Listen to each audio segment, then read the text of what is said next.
నమస్తే సార్. నమస్కారం అండి. ఓం శ్రీ గురుభ్యో నమః. సార్, డయాబెటిక్ ఉన్న వాళ్ళు వంటింట్లో దొరికేటువంటి ఔషధాలతోటి కొద్దిపాటిగా ఏమైనా తగ్గించుకునే అవకాశాలు ఉన్నాయా? ఏమైనా హోమ్ రెమెడీస్ లాంటివి ఉన్నాయంటారా? తప్పకుండా ఉంటాయి. ఆయుర్వేదం అనేది మనం ఒంటిలే వైద్యశాలని అందరు చెప్తుంటారు, కానీ దాన్ని ఎవరు పాటించరు. వాస్తవంగా ఏంటంటే మనం ఎలాంటి మెడికేషన్ లేకుండా ఆయుర్వేదం ద్వారా మనం జీవన సాగించవచ్చు. దీంట్లో ఏంటంటే ఫస్ట్ థింగ్ ఏంటంటే మీకు ఎక్కడైనా కూడా అంటే ఒక 200 సంవత్సరాలు 100 సంవత్సరాలు వెనక్కి వెళ్ళండి. మీరు వెనక్కి వెళ్తే మన ఇళ్ళల్లో ఆవులు ఉండేది. అంటే ఆవు ద్వారా వచ్చేది ఏంటంటే ఆవు పేడల ద్వారా ధూపం అనేసేది. ఇంట్లో ఒక దోమ కూడా ఉండదు. ఫస్ట్ ఆవు పిడికలతో ధూపం వేస్తే దాంట్లో కొన్ని దినుసులు వేసి ధూపం వేసేది. ఇంకొకటి ఏంటంటే ఆవు పాలు, మంచిగా ఆవు పాలు ప్రశాంతంగా తాగేది. ఆవు పాలని పెరుగుగా మార్చుకొని పెరుగు పోసుకొని తినేది. ఆ పెరుగులో వచ్చేది అది వెన్నని నెయ్యిలా కన్వర్ట్ చేసుకొని తినేది. అంటే నెయ్యి అనేది పాలు పోతున్నాయి, కడుపులోకి పెరుగు పోతున్నాయి, నెయ్యి పోతున్నాయి. ఇంకొంతమంది ఏంటంటే ఉదయం లేవగానే ఆవు మూత్రం కూడా ఒక 30 to 40 ml ప్రతిరోజు తాగేది. అంటే ఈ వ్యవస్థ అనేది మన భారతీయుల్ని బలహీనులు చేస్తానికి బ్రిటిష్ వాళ్ళు అండ్ ఆ బ్రిటిష్ వాడు చెప్పిన మాటల్ని మన ఇండియన్స్ కూడా ఇప్పుడు మన భారతదేశంలో బ్రిటిష్ వాళ్ళు మొత్తం వెళ్ళిపోయారు, కానీ మన దేశంలో చాలా మంది ఉన్నారు బ్రిటిష్ వాళ్ళు. అలోపతి చేసే వాళ్ళతో బ్రిటిష్ వాళ్ళు. ఎందుకంటే ఇది సనాతన ధర్మము, ఇది ఒక వేదము. మనం బలవంతులము, బలహీనులు చేస్తానికి అల్యూమినియంని వాడించిన వాళ్ళు. ఇప్పుడు అల్యూమినియం పాత్రల్లో భోజనం చేయొద్దు. మీరు మట్టి కుండలో తినండి, మట్టి దాంట్లోనో లేకపోతే కంచు దాంట్లో తినండి, చాలా వరకు జబ్బులు కంట్రోల్ అవుతాయి. ప్లాస్టిక్ బాటిల్ వాడకుండా స్టీల్ డబ్బాలనే నీళ్ళు తాగండి. అయితే డయాబెటిక్ రాగానే డయాబెటిక్ ఎందుకు వచ్చింది అని అది ఆలోచించుకుంటే, నేను చాలా మందికి ఏం చేస్తా అంటే, డయాబెటిక్ ఎంతకాలం నుంచి మీకు వచ్చిందంటే 3 నెలల కింద వచ్చిందండి. 3 నెలల కింద మందొద్దు.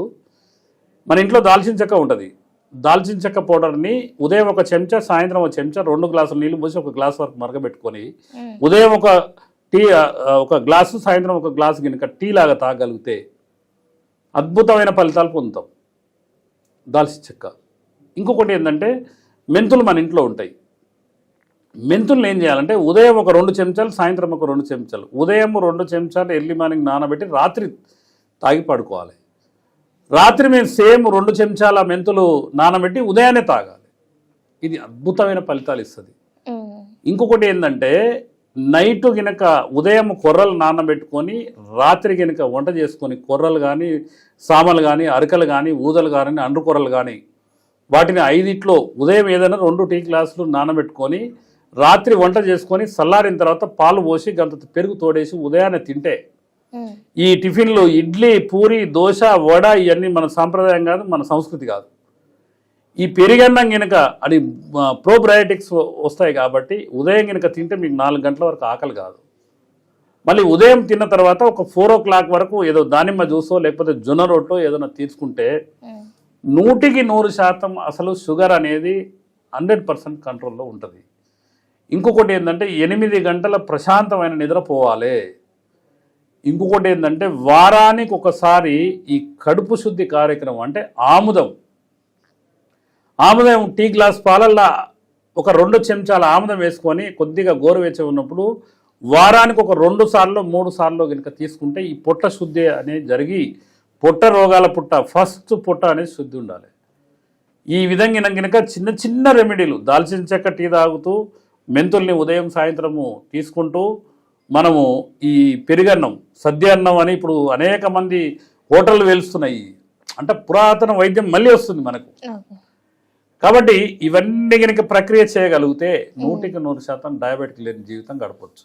ఫస్ట్ థింకింగ్ ఏంటంటే డయాబెటిక్ రాగానే డాక్టర్ కాడికి పోతాడు. డాక్టర్ కాడికి పోగానే ఫస్ట్ బ్రెయిన్ వాష్ చేసేదంటే ఉదయం 1 టాబ్లెట్, సాయంత్రం 1 టాబ్లెట్ మీరు తప్పకుండా వాడాలి. ఇంకో 3 నెలల తర్వాత ఏమైతే 2 టాబ్లెట్లు పోయి 4 టాబ్లెట్లు, 4 టాబ్లెట్లు పోయి 6 టాబ్లెట్లు, తర్వాత ఇన్సులిన్ రకరకాలుగా.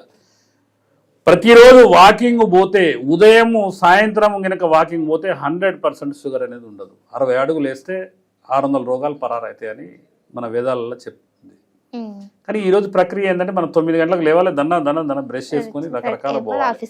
ఇంత పళ్ళ పొడి పెట్టి టన్ క్లీన్ చేసేటోళ్ళు లేరు. ఈరోజు మాకు ఇన్ని సంవత్సరాలైనా కూడా ఇంత రకాలుగా పండ్లు అనేది ఇంత స్టాండర్డ్గా ఉన్నాయంటే ఏంటంటే నేను ప్రతిరోజు మనకు చాలా మంది ఆయుర్వేద డాక్టర్లు అన్ని వేదాలు చెప్తారు. ఇది వాడండి, అది వాడండి. ఇంటికి పోయి తర్వాత నేను కొబ్బరి చిప్పలు తెచ్చుకొని బూడిద చేసుకొని 30% లవంగాలు కలిపి ప్రతిరోజు దంతధావనం చేస్తాను. నాకు ఇంతవరకు దంతాల సమస్య లేదు, దంతాలు గుంజేయలేదు, తీపి తీసేయలేదు, ఏది లేదు.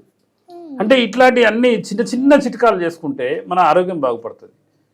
కాబట్టి డయాబెటిక్ అనేది బీపీ, షుగర్, థైరాయిడ్ జబ్బు కాదని అనేక సంవత్సరాల నుంచి దాన్ని చెప్తున్నాం. చాలా మంది కూడా అది వాడి రికవర్ అయిన ఉన్నారు. తప్పకుండా ఏంటంటే డయాబెటిక్ రాగానే ఉరుకుల పరుగుల జీవితం చేయొద్దు. రాత్రి ఎక్కువ నిద్ర కాస్తున్నారు అనుకోండి, ఆ నిద్ర ఎందుకు కాస్తున్నాం అనేది ఒక ఆలోచన ఉండాలి. దానికి ఏదైనా రెమెడీ తీసుకుంటే సొల్యూషన్ ఎత్తుకోవాలి. అంతేగాని ఏదో షుగర్ రాగానే, బీపీ రాగానే, థైరాయిడ్ రాగానే టక గోళీలు వాడొద్దు. కాబట్టి ఏంటంటే షుగర్ అనేది జబ్బు కాదు.